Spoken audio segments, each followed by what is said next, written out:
Mabilis na umaksyon ang lokal na pamahalaan para tulungan ang mga residenteng naapektuhan ng pagsabog ng Bulkang Kanlaon. Si Jessie Atienza ng PTV Cebu sa report.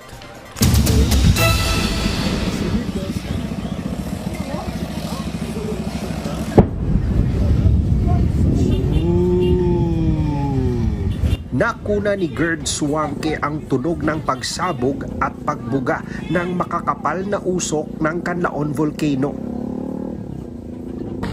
Aras dalaw mo? Hala, Hangin lang na yan, talas hangin. wala yan.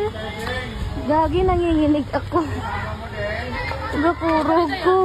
Nabalot ng takot ang mga residente sa pagsabog ng bulkan na itinaas sa Alert Level 3. Mabilis na nanawagan ng evacuation ang alkalde ng Canlaon City sa mga residenteng nakatira malapit sa paanan ng bulkan.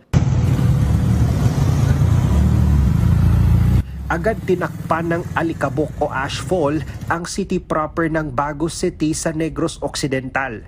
Inabisuhan ng lokal na pamahalaan na magsuot ng face mask ang mga mamamayan.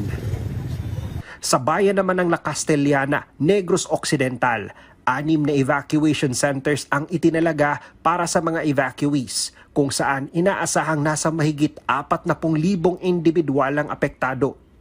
Ayon sa DSWD Region 7, handa na ang halos 85,000 family food packs at 28,000 na mga non-food items na ide-deploy sa Canlaon City. Kabilang na riyan ang family kits, sleeping kits, hygiene kits at kitchen kits.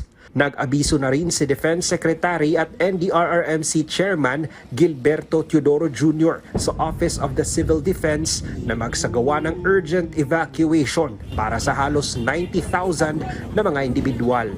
Mula sa PTV Cebu, Jessie Atienza para sa Pambansang TV sa Bagong Pilipinas.